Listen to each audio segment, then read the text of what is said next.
Good morning to all the students. कैसे हैं आप सब? I hope you all are well. So students, as you know that in the previous class we have discussed about the topic related to the coordinate bonding and the coordinate bond, and we can say that coordinate covalent bond. Fine. So today we will start our topic with the bond parameters. So what are the bond parameters? So students, as you know that the covalent bonds are, आपको पता है covalent bonds के बारे में, those bonds which are form by the mutual sharing of the valence electron. Fine.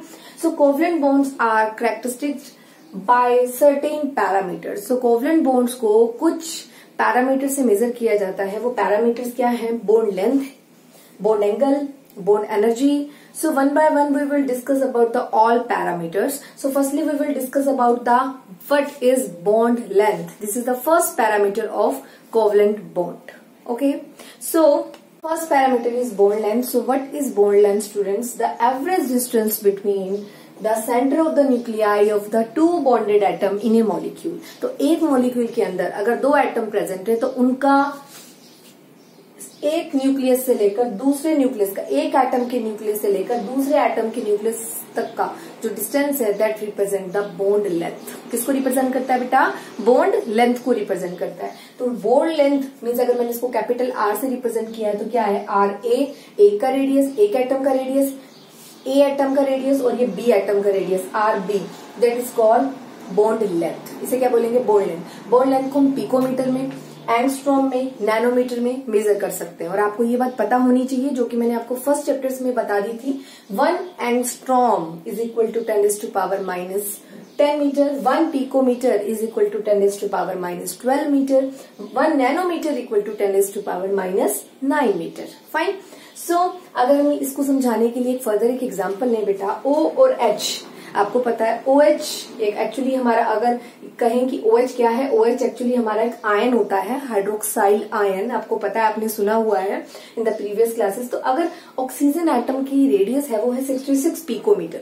मैंने अभी आपको बता दिया आप रेडियस को या तो पिकोमीटर में, एंगस्ट्रॉम में या नैनोमीटर में मेजर कर सकते हैं. ठीक है.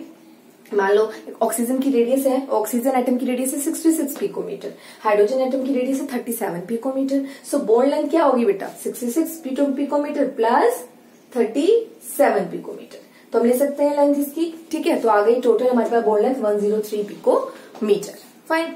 सो आपको पता लगा बॉन्ड लेंथ क्या होती है? In a bonded atom, when the two atom are make a bond with each other in a molecule, so the distance from the nuclei of one atom to the nuclei of second atom, that complete distance is called bond length. Fine.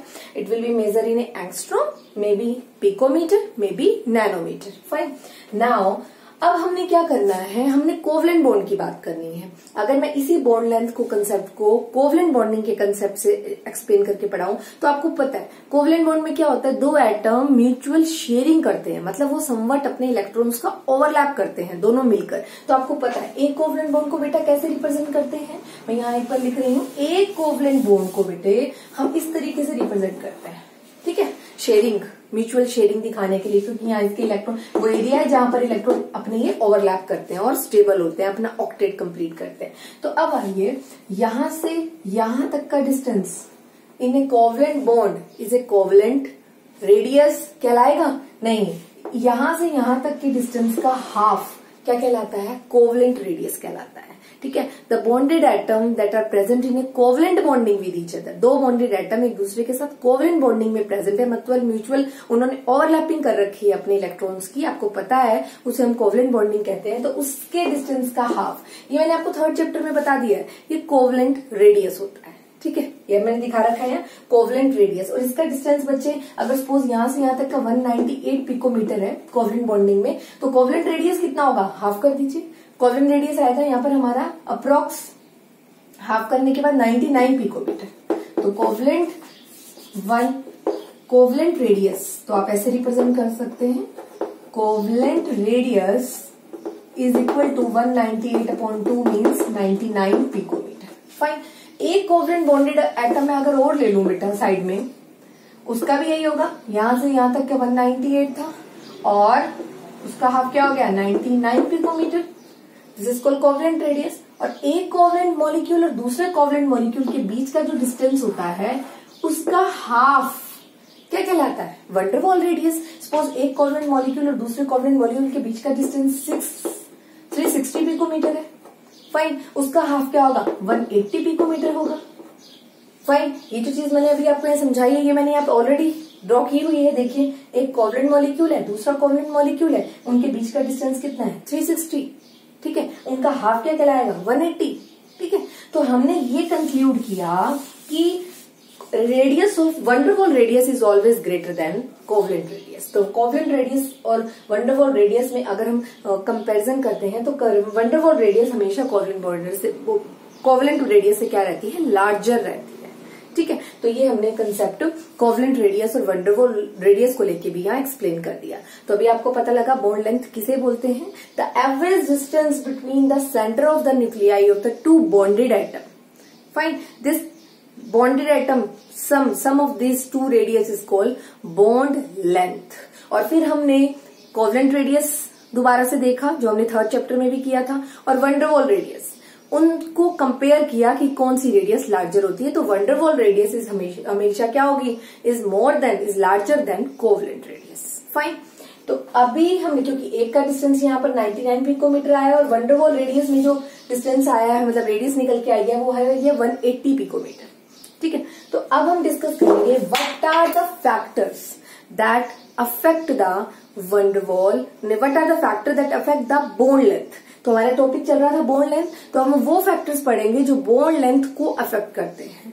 Fine, so what are the factor that affect the bond length? बेटा, आपको सबसे पहला factor पता होना चाहिए bond multiplicity. बेटा, ये bond multiplicity word क्या रिप्रेजेंट करता है? सपोज हमारे पास दो एटम है और उनके बीच में सिंगल बॉन्ड है। ठीक है, तो सिंगल बॉन्ड है। कुछ एटम है उनके बीच में डबल बॉन्ड है, दो एटम है उनके बीच में ट्रिपल बॉन्ड है। तो आपको ये मैंने बताना है अच्छे से कि बॉन्ड मल्टीप्लिसिटी बॉन्ड लेंथ के इनवर्सली प्रोपोर्शनल होती है। मतलब कहने का मतलब ये हुआ, मल्टीप्लिसिटी मतलब जितने नंबर ऑफ बॉन्ड इंक्रीज होंगे बॉन्ड लेंथ उतनी शॉर्टर हो जाएगी। ठीक है, तो हम बोल सकते हैं सिंगल बॉन्ड में लेंथ ज्यादा होती है bond length as compare to double bond, और डबल बॉन्ड में बॉन्ड लेंथ ज्यादा होती है as compare to triple bond. तो अभी आपको क्लियर हुआ, greater the number of bonds that are present in, like आपको दिख रहा है सी ट्रिपल बॉन्ड सी में, greater the number of bonds present between the two atom lesser will be the bond length. ठीक है, तो ये पहला फैक्टर तो ये है बच्चे, जितने मल्टीपल बॉन्ड इंक्रीज होते चले जाएंगे, आपको पता है 3 से ज्यादा बॉन्ड तो नहीं हो सकते, तो जितने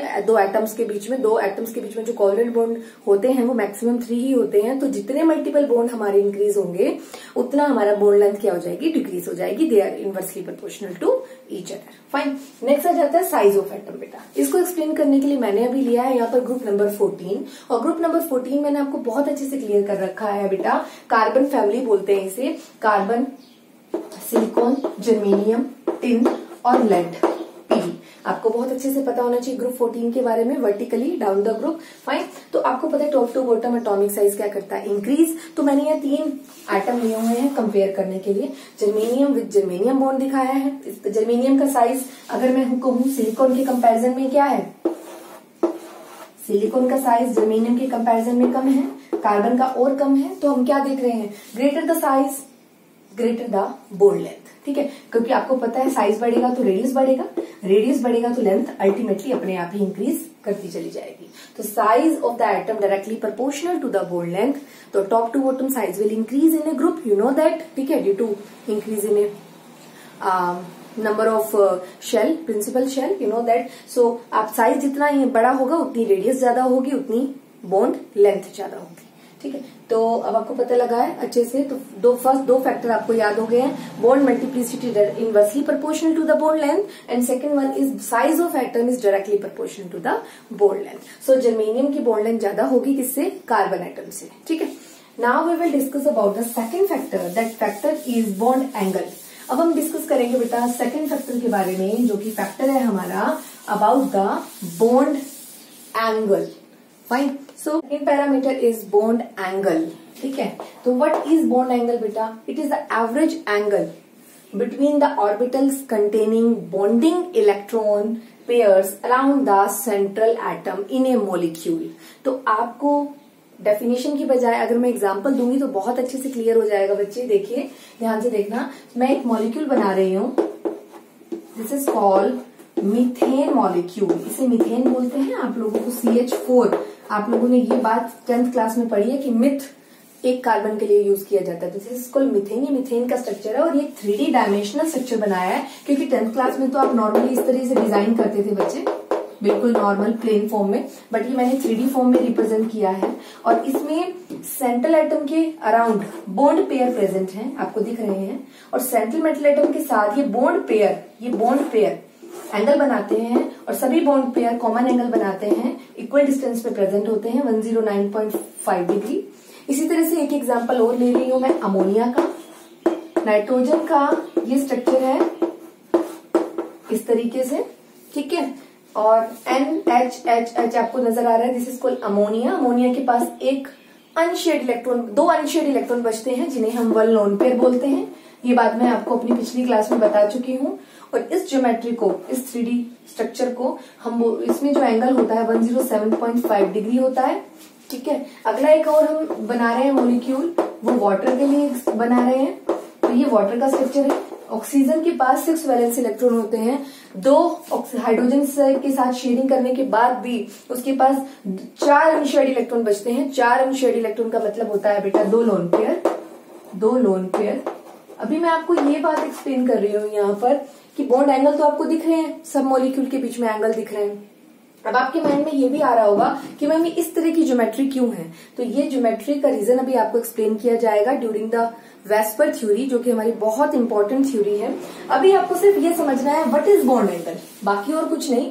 तो the angle that is present, the average angle that is present between the orbitals containing bonding pair with the central atom. तो बॉन्ड पेयर जो आपको दिख रहे हैं सेंट्रल एटम के साथ, उनके बीच में जो एंगल बना हुआ है, this is called bond angle. और आपको ये चीज ऑब्जर्व हो रही होगी, जैसे जैसे हमने एक ज्योमेट्री बनाई उसका एंगल 109.5 डिग्री। अगले के लिए अमोनिया के लिए जो मैंने बनाया, पहले मैंने मीथेन के लिए ड्रॉ की ज्योमेट्री, फिर मैंने अमोनिया के लिए ज्योमेट्री ड्रॉ करी तो एंगल था 107.5 डिग्री। फिर मैंने एक और ज्योमेट्री ड्रॉ करी है वाटर के लिए, H2O के लिए, वहां पर एंगल है आपका 104.5 डिग्री। तो एंगल डिक्रीज क्यों हो रहा है? तो आप ये देख रहे हैं कि यहाँ एक भी अनशेयर्ड इलेक्ट्रॉन नहीं दिख रहा था, एक भी लोन पेयर नजर नहीं आ रहा था। अमोनिया में 1 लोन पेयर है और वाटर के मॉलिक्यूल में 2 लोन पेयर प्रेजेंट है। तो आपको बच्चे ये बहुत अच्छे से याद रखना है, जितने लोन पेयर इंक्रीज होते हैं उतना उस ज्योमेट्री के अंदर, उस स्ट्रक्चर के अंदर, उस मॉलिक्यूल के अंदर रिपल्शन होता है। More the repulsion lesser the bond angle, more the repulsion and the repulsion due to lone pairs, ठीक है। तो इस केस में लोन पेयर रिपल्शन है, इस केस में bond pair lone pair repulsion है, और इस केस में सिर्फ बॉन्ड्स हैं तो इस केस में बॉन्ड पेयर रिपल्शन है। कैसा रिपल्शन है? बॉन्ड पेयर और लोन पेयर रिपल्शन मैक्सिमम होता है as compare to bond pair lone pair. और इसमें सिर्फ बॉन्ड पेयर है, तो बॉन्ड पेयर में जो इलेक्ट्रॉन्स होते हैं वो जो रिपल्शन कॉज करते हैं, ये बॉन्डिंग इलेक्ट्रॉन है, आपको पता है, ये जो बॉन्ड बना हुआ है इसमें बॉन्डिंग इलेक्ट्रॉन है। और जो फ्री इलेक्ट्रॉन होते हैं जो शेयरिंग के बाद भी बच जाते हैं उन्हें हम लोन पेयर बोल रहे हैं और अनशेयर्ड इलेक्ट्रॉन बोल रहे हैं। और मैक्सिमम रिपल्शन किस में होता है? लोन पेयर में होता है, ठीक है। मोर द रिपल्शन, ये बात आप नोट कर लीजिए बच्चे से, मोर द रिपल्शन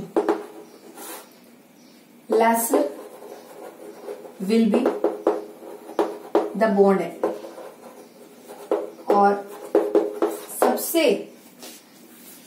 ज्यादा रिपल्शन दिखाया है मैंने दिखाया है रिपल्शन के लिए। रिपल्शन हाईएस्ट किसमें है? वाटर मॉलिक्यूल के स्ट्रक्चर में। और एंगल सबसे क्या है? कम। अगर आपसे रिपल्शन पूछते हैं तो आप इस तरह से रिप्रेजेंट करेंगे, और अगर आप लोगों से क्या पूछा जाता है हाईएस्ट एंगल किसमें है, तो आप इसको उल्टा लिखेंगे। हाईएस्ट एंगल है हमारा बॉन्ड पेयर के केस में, उसके बाद बॉन्ड पेयर लोन पेयर के केस में, और सबसे कम एंगल है लोन पेयर के केस में, ठीक है। तो this is called bond angle. और ये कंसेप्ट है, ये मीथेन का मॉलिक्यूल था, ये अमोनिया का मॉलिक्यूल था, और ये वाटर का मॉलिक्यूल था, ठीक है। ये आपको बहुत अच्छे से पता होना चाहिए। So next parameter is bond enthalpy. Fine. Next third bond parameter is bond enthalpy. कौन सा पैरामीटर है हमारे पास? Bond enthalpy. The amount of energy required to break 1 mole of bond of a particular type between the atoms in a gaseous state। What do you mean by this bond enthalpy? Enthalpy represent the energy and you know about the bond that is the present between the two bonded atom in a molecule. So हम देखते हैं, यहाँ मैंने एक example लिया है इस बात को समझाने के लिए. अभी आपने यहाँ देखा एक हाइड्रोजन का मॉलिक्यूल मैंने लिया हुआ है, ठीक है. That contain a single bond because hydrogen only complete it's duplet. So when the energy given to the hydrogen, then the hydrogen molecule will break into two atoms, two gaseous atom H plus H, and the energy that is given to an molecule to convert into atom, this enthalpy, this energy is also called enthalpy of atomization. तो अभी आपको यहाँ पर एक enthalpy represent होकर नजर आ रही है. मैंने खाली डेल्टा H नहीं लिखा, मैंने लिखा है delta AH. Enthalpy of atomization required is 435.8 kilojoule per mole. But in case of oxygen molecule, because we know that oxygen completes its duplet, in case of oxygen molecule, double bond is present between the two oxygen atom. We know that. So required energy to break the molecule is 498.0 kilojoule per mole. Fine.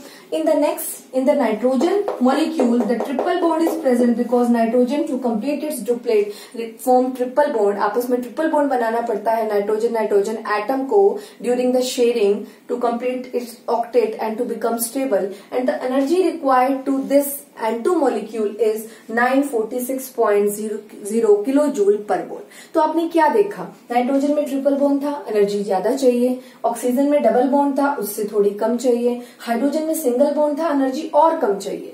तो हमने ये देखा जो bond multiplicity थी, जितनी bond multiplicity increase हुई उतनी हमारी क्या हुई, bond energy, bond enthalpy increase हुई. More the number of bonds are present, then the required energy to break the bond is also very high. So enthalpy of atomization means the bond enthalpy.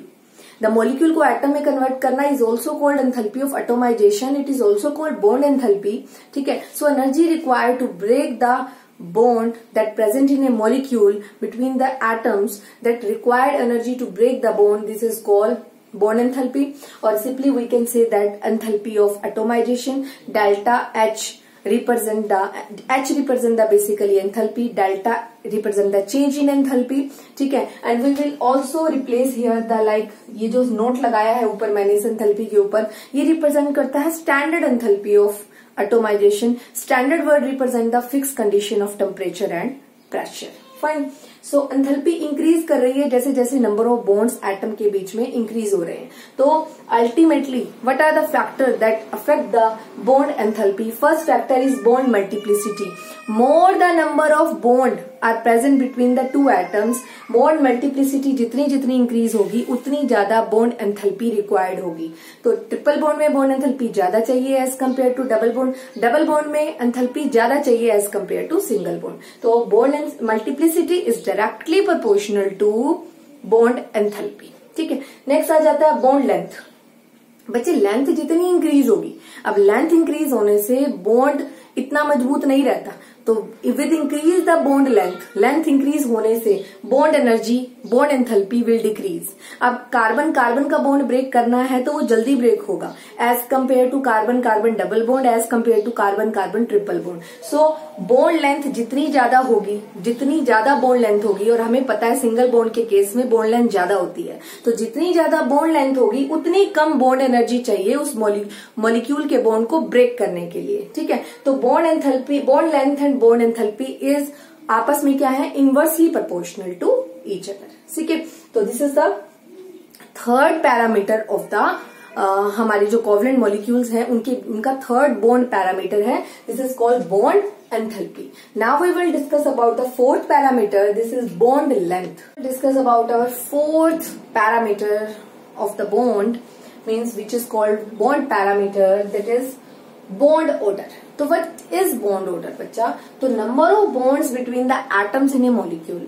एक molecule के अंदर, एक molecule पे जितने atom भी present हैं उनके बीच में जो भी बॉन्ड प्रेजेंट है दैट रिप्रेजेंटेड्स बॉन्ड ऑर्डर. मान लो सपोज H2 मॉलिक्यूल है तो वो बॉन्ड क्या होगा, H बॉन्ड H. मतलब हाइड्रोजन के अंदर कौन सा बॉन्ड होता है, सिंगल बॉन्ड होता है, तो बॉन्ड ऑर्डर क्या रहेगा, 1. ऑक्सीजन मॉलिक्यूल के अंदर डबल बॉन्ड होते हैं तो बॉन्ड ऑर्डर रहेगा 2. नाइट्रोजन मॉलिक्यूल के अंदर ट्रिपल बॉन्ड होता है तो बॉन्ड ऑर्डर क्या रहेगा 3। तो दो एटम के बीच में, जो दो एटम है, एक मॉलिक्यूल के दो एटम है, उनके बीच में जितने भी नंबर ऑफ बॉन्ड्स प्रेजेंट होते हैं that represent it's bond order, must remember. Fine. तो अब हमारे पास इसी टॉपिक को लेते हुए, बॉन्ड ऑर्डर की कैलकुलेशन को लेते हुए एक छोटा सा कंसेप्ट और है। बच्चे देखो, आप लोगों को पता होगा, ये मैंने कुछ ग्रुप्स लिखे हैं, ये मैंने कुछ ग्रुप रिप्रेजेंट कर रहे हैं। एलिमेंट आपको ग्रुप और पीरियड तो बहुत अच्छे से याद कर लेने हैं। तो ग्रुप लिखे हैं 10, 11, 12, 13, 14, 15, 16, 17, 18। ठीक है, तो आपको पता होना चाहिए। मैं एक ट्रिक सिखा रही हूँ आपको जो आपकी कम्पिटिटिव एग्जाम में बहुत इंपॉर्टेंट रहेगी, और ये कम्पिटिटिव पॉइंट ऑफ व्यू से बहुत इंपॉर्टेंट है। जल्दी से क्वेश्चन सॉल्व हो जाते हैं इस ट्रिक से। तो देखिए बच्चे, ये कुछ ग्रुप्स लिख दिए हैं मैंने, आपको पता है हमारे 18 तक ग्रुप होते हैं। तो मैंने ये ग्रुप नंबर स्टार्ट किया है 10 से, 10, 11, 12, 13, 14, 15, 16, 17, 18। और यहाँ पर मैंने कुछ आइसो इलेक्ट्रॉनिक स्पीसीज लिखी हैं। जैसे मैंने एक पेयर लिखा है F2 और O2 2 नेगेटिव। F2 आपको पता है, F2 मीन्स फ्लोरीन क्या टोटल नंबर ऑफ, या बोल सकते हैं टोटल नंबर ऑफ इलेक्ट्रॉन कितने हैं फ्लोरीन के पास, 9, एटॉमिक नंबर 9 है। 9 मल्टीप्लाइड 2 कितना हो गया 18। और ऑक्सीजन के पास O2 2 नेगेटिव, ऑक्सीजन का एटॉमिक नंबर होता है बेटा 8, 8 मल्टीप्लाइड 2 16, और 2 नेगेटिव का मतलब 2 इलेक्ट्रॉन और ऐड करने हैं, तो कितने हो गए 18। ठीक है, अब मैं इस ट्रिक के अकॉर्डिंग बता सकती हूँ कि इन ये जो मैंने आइसो इलेक्ट्रॉनिक स्पीसीज लिखी है इसका बॉन्ड ऑर्डर क्या है। तो आप ये याद करेंगे, 14 से स्टार्ट करेंगे, 14 ग्रुप नंबर से, यहाँ लिखेंगे 3। 14 ग्रुप में आ जाता है बच्चे हमारे पास नाइट्रोजन, और आपको पता है नाइट्रोजन में कौन सा बॉन्ड होता है, ट्रिपल बॉन्ड। इससे याद कर लीजिए। तो बॉन्ड ऑर्डर क्या है 3। तो 14 ग्रुप का याद रखिए, इसमें होता है नाइट्रोजन, और नाइट्रोजन के बीच में होता है ट्रिपल बॉन्ड। तो लिख दिया हमने बॉन्ड ऑर्डर 3। अपर स्पीसीज, अपर जो ग्रुप्स है उसमें लिखिए 2.5, 2, 1.5, 1। ऐसे ही 14 से जो डाउन में ग्रुप रिप्रेजेंट किया है मैंने, वहां लिखिए 2.5, 2, 1.5 एंड 1। ठीक है, तो अभी आपने देखा F2 में 9 मल्टीप्लाई 2 18 इलेक्ट्रॉन थे, ऑक्सीजन में भी 18 इलेक्ट्रॉन थे। तो इनका बॉन्ड ऑर्डर क्या रहेगा, ये दोनों आइसो इलेक्ट्रॉनिक स्पीसीज हो गई, क्योंकि आइसो इलेक्ट्रॉनिक स्पीसीज वो होती हैं जिनका कॉमन, जिसकी जो नंबर ऑफ इलेक्ट्रॉन हो जिनके पास वो कॉमन हो। तो yes definitely F2 and O2 2 negative are isoelectronic species with each other. दोनों एक दूसरे के साथ अगर हम देखें तो दोनों एक दूसरे की आइसो इलेक्ट्रॉनिक स्पीसीज बन रही हैं, बिल्कुल सही है। तो बॉन्ड ऑर्डर कितना निकलेगा बच्चे, इस केस में बॉन्ड ऑर्डर रहेगा 1। ठीक है, और अगर बात करें हम इसकी N2CO NO पॉजिटिव की, नाइट्रोजन का एटॉमिक नंबर कितना है 14, एटॉमिक नंबर कितना है 7 मल्टीप्लाई 2 कितना हो गया 14। ऑक्सीजन का कितना है CO, यहाँ पर अगर मैं बात करूं N2 की तो 7 क्या है इसका एटॉमिक नंबर मल्टीप्लाई 2 कितना हो गया 14। कार्बन का एटॉमिक नंबर 6 प्लस ऑक्सीजन का 8 कितना हो गए 14 इलेक्ट्रॉन। NO पॉजिटिव नाइट्रोजन का कितना हो गया बेटा 7 प्लस ऑक्सीजन का कितना हुआ 8, कितने हो गए 7 प्लस 8 15, और ऊपर प्लस है NO प्लस है, तो प्लस का मतलब क्या हुआ, एक इलेक्ट्रॉन क्या होगा कम हो जाएगा। तो यहाँ पर 15 माइनस 1 कितने हो गए 14। तो 14 के लिए बॉन्ड ऑर्डर कितना है बेटा 3। तो तीनों स्पीसीज के लिए बॉन्ड ऑर्डर क्या रहेगा, तीनों स्पीसीज के लिए बॉन्ड ऑर्डर रहेगा 3। ठीक है, तो आपको याद होना चाहिए ये भी तीनों की तीनों एक दूसरे की आइसो इलेक्ट्रॉनिक स्पीसीज थी। फाइन। N2 में 7 मल्टीप्लाई 2 14 इलेक्ट्रॉन, CO में 6 प्लस 8 14 इलेक्ट्रॉन, NO पॉजिटिव में नाइट्रोजन के 7 ऑक्सीजन के 8 प्लस है ऊपर तो एक इलेक्ट्रॉन माइनस हो गया 15 माइनस 1 मतलब 14। नंबर ऑफ इलेक्ट्रॉन सेम है, ठीक है, कितने हैं 14। तो 14 के अकॉर्डिंग आपको याद करना है, बॉन्ड ऑर्डर रहेगा 3। ठीक है, सो स्टूडेंट्स आज हमने टॉपिक रीड आउट किया about the bond parameter. There are 4 bond parameter. First one is called bond length, then we will discuss about bond angle, bond enthalpy and the last one is bond parameters. ठीक है, तो कल हमारे topic में in the tomorrow we will study about the topic that is related to the resonance. ठीक है, तो आज का टॉपिक आपके लिए बहुत इंपॉर्टेंट था, और बेसिकली जो लास्ट टॉपिक था ये competitive exam point of view से बहुत इंपॉर्टेंट है। ओके, सो आज के लिए इतना ही। Do your work regularly in a neat and clean way. Okay.